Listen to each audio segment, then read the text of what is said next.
Culto de Páscoa, culto da ressurreição. Convido você a abrir o texto aí em Mateus, capítulo 26.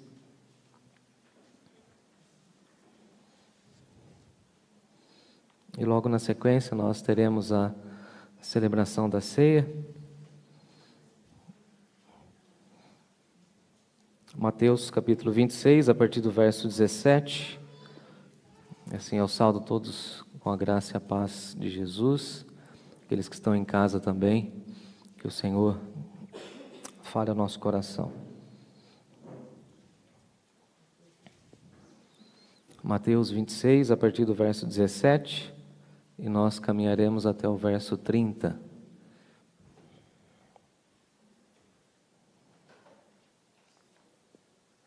Diz assim o texto sagrado. No primeiro dia da festa dos pães sem fermento, os discípulos vieram a Jesus e perguntaram: onde quer que preparemos a refeição da Páscoa? Ele respondeu: assim que entrarem na cidade, verão determinado homem. Digam-lhe: o mestre diz: meu tempo chegou e comerei em sua casa a refeição da Páscoa com os meus discípulos. Então os discípulos fizeram como Jesus os havia instruído e ali prepararam a refeição da Páscoa. Ao anoitecer, Jesus estava à mesa com os 12, enquanto comia, disse: eu lhes digo a verdade, um de vocês vai me trair. Muitos aflitos, eles protestaram um após o outro: certamente não serei eu, ó Senhor. Respondeu Jesus: um de vocês que acabou de comer da mesma tigela comigo vai me trair. O Filho do Homem deve morrer, como as Escrituras declararam há muito tempo, mas que terrível será para aquele que o trair. Para esse homem seria melhor não haver nascido. Judas, aquele que o trairia, também disse: certamente não serei eu, Rabi. E Jesus respondeu: é como você diz. Enquanto comiam, Jesus tomou o pão e o abençoou. Em seguida partiu em pedaços e deu aos seus discípulos, dizendo: tomam, comam, porque este é meu corpo. Então tomou também o cálice de vinho e agradeceu a Deus. Depois o entregou aos seus discípulos e disse: cada um beba dele, porque este é meu sangue que confirma a aliança. Ele é derramado como sacrifício para perdoar os pecados de muitos. Prestem atenção ao que lhes digo: não voltarei a beber vinho até aquele dia em que com vocês beberei vinho novo no reino do meu Pai. Então cantaram o hino e saíram para o Monte das Oliveiras. Deus abençoe a sua palavra lida em nossos corações. Vamos orar mais uma vez? Pai de amor, nós te louvamos, nós te bendizemos, te damos graças por Jesus, nosso Senhor. Te damos graças porque Ele vive e assim nós cremos no amanhã e cremos que um dia passaremos a eternidade com o Senhor. Ó Deus grandioso, que alegria poder estar na Tua casa tão cedo, com os nossos irmãos, te louvando, te bendizendo e declarando que o Senhor é o nosso Deus e Pai e que Jesus Cristo é o Senhor do nosso coração. Que Teu Espírito nos conduza nessa reflexão e traga o alimento que nós precisamos, que é a esperança, a paz, e que o Senhor continue a falar ao nosso coração. Receba, Pai, o nosso culto, o nosso louvor, a nossa adoração. Nós te amamos e por isso nós te adoramos, em nome de Jesus. Amém. Amém. Nessa manhã eu quero falar aos irmãos sobre traição e celebração. O contexto do texto que nós lemos vai falar para nós a respeito de traição, mas também, acima de tudo, de celebração. Os discípulos têm uma demanda, têm um calendário. Precisamos fazer os preparativos e precisamos preparar a Páscoa para celebrar com o nosso Senhor. E também nós temos essa proposta de celebração, onde eles estão ali todos envolvidos com a perspectiva da celebração da Páscoa. Tão interessante que eles ficam preocupados com essa demanda, e o texto vai dizer para nós que no primeiro dia, ou seja, no domingo, eles ficam completamente envolvidos com esse tema. Eles precisam preparar o cordeiro, eles precisam preparar os pães asmos, eles precisam preparar as ervas amargas, e assim eles vão nessa perspectiva, preparando tudo para ter um encontro com Jesus e ali celebrar aquela grande festa e falar o seguinte: olha, nós conhecemos o Senhor e nós vamos participar desse momento de celebração. No versículo 18, o texto vai dizer para nós, dá uma olhadinha aí comigo,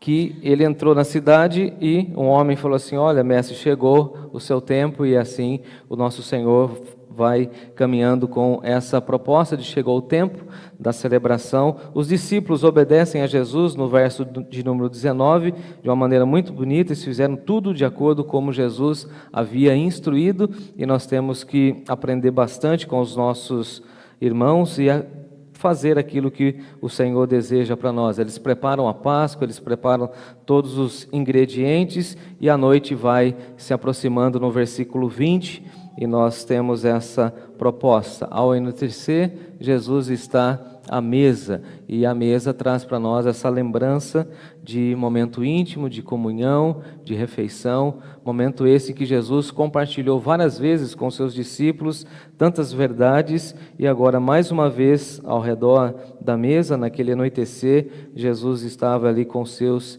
discípulos, e enquanto eles comiam, enquanto eles faziam a sua refeição, Jesus vai instituir a ceia do Senhor e vai trazer uma grande verdade. Enquanto comiam, versículo 20, disse: eu lhes digo a verdade, um de vocês há de me trair. Eu confesso que deve ser muito difícil, e confesso que fiquei pensando nessa perspectiva do traidor à mesa, olhando para Jesus, o quanto deve ter sido doloroso, mas Jesus ama, inclusive Judas até o fim. Digo amém. Quem que Judas ali estava representando? A nós, a humanidade. Eu amo vocês com amor eterno de Jesus. Eu já te perdoei. Eu te amo. Eu te incluo no meu reino. E dessa maneira ele fica diante dos seus discípulos vulnerável, nesse sentido, ao mesmo tempo forte. Digo a verdade, um de vocês é o meu traidor. Todos eles ficam aflitos, e eu fico imaginando o clima de tensão, um olhando para o outro, falou: quem que é? Quem que é o traidor? Aquela expectativa, aquela angústia, aquele sentimento de, olha, infelizmente tem alguns ou algum entre nós que não tem parte com Deus. Quem que é? E o tema da traição aflora, eles ficam um olhando para o outro, e aí começa aquela conversa: não, não sou eu, é você. Acusação. Quem que é? Quem que é?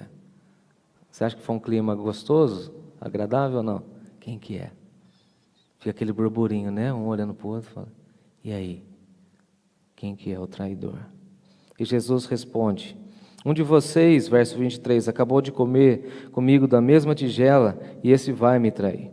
O Filho do Homem deve morrer conforme diz as Escrituras. E aí Jesus vai reafirmar tudo aquilo que Deus já houvera dito no Antigo Testamento. Olha, o que está acontecendo aqui está no plano eterno de Deus. Amém? Um de vocês é o traidor.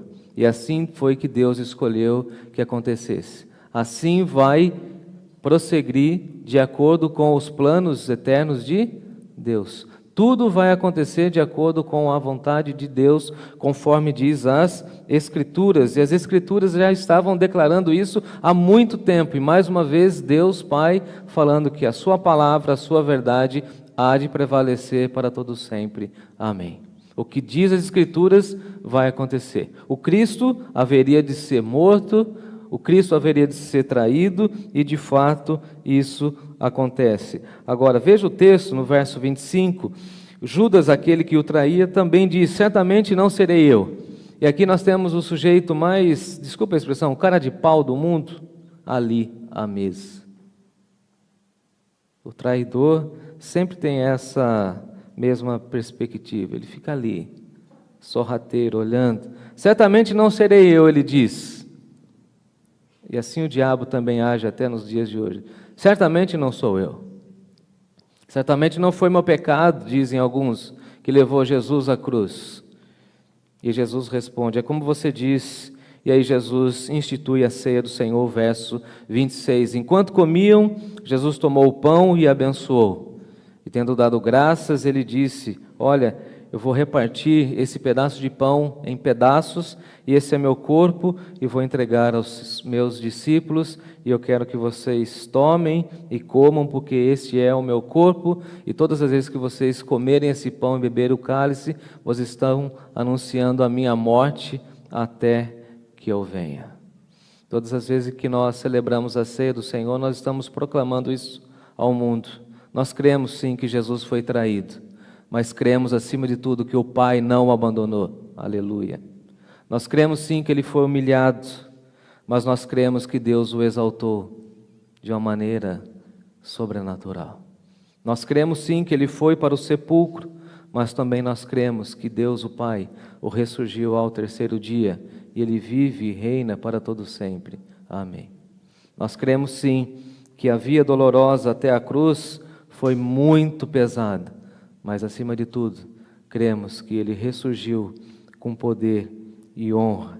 Depois ele toma o cálice, verso 27, e entrega aos seus discípulos, e acima de tudo, ele agradece a Deus, sabendo também que a sua vida seria vertida na cruz. Depois ele entrega aos seus discípulos, verso 27, e diz: cada um beba dele, porque esse é meu sangue, que confirma a aliança, e sem derramamento de sangue não há remissão de pecados. E Jesus verte o seu corpo, a sua vida, e acima de tudo, cada gota do seu sangue, para nos comprar, para nos lavar, para nos dar essa certeza da remissão e da certeza que nós viveremos com Ele para todo sempre. E assim, ao beber o cálice, nós temos a certeza de que o nosso Senhor vive e que o sangue dele nos purifica de todo mal. Dá uma olhadinha comigo no verso 28, que ele diz: esse é meu sangue que confirma a aliança, ele é derramado como sacrifício para perdoar os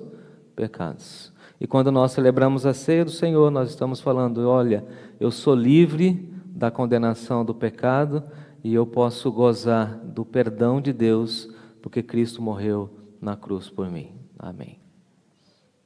Estou perdoado, estou livre, estou em paz com Deus. E veja que o texto vai dizer que é pelos pecados alguns.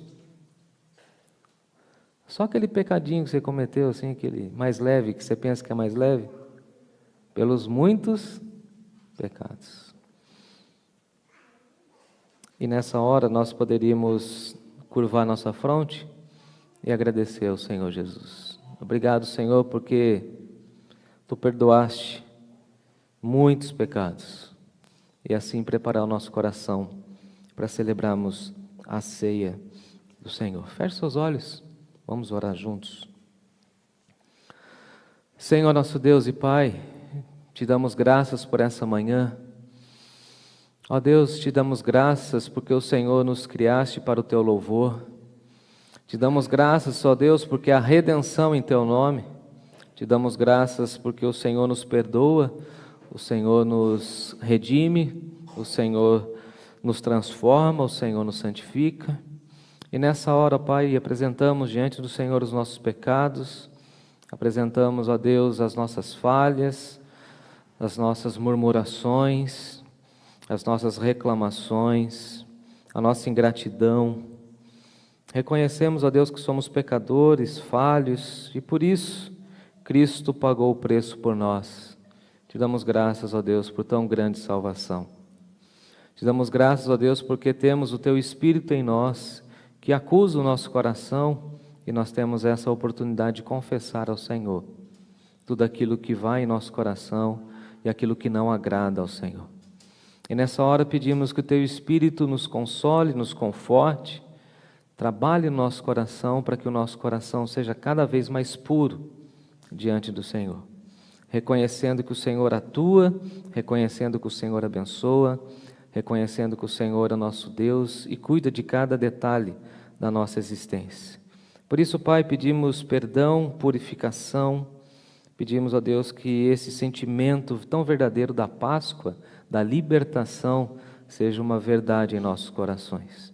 Que o nosso coração seja livre para cantar que nós te amamos, que nós te honramos e que nós viveremos com o Senhor para todo sempre, não pelos nossos méritos, mas pelos méritos de Jesus.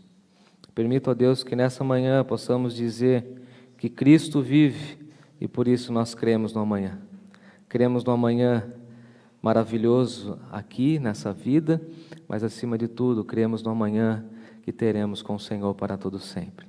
Aquele dia maravilhoso em que estivermos com o Senhor por toda a eternidade. Por isso, Pai, prepara o nosso coração para essa celebração e pedimos que o Senhor fale profundamente ao nosso coração. Trate o nosso coração, Senhor, e que o nosso coração seja completamente tocado pelo Senhor a ponto de nos quebrantarmos diante de Ti. Estamos preparados, ó Deus, para celebrar. Estamos preparados para o que o Senhor desejar para a nossa vida. Entregamos o nosso ser ao Senhor e assim nós oramos agradecidos. Em nome de Jesus. Amém.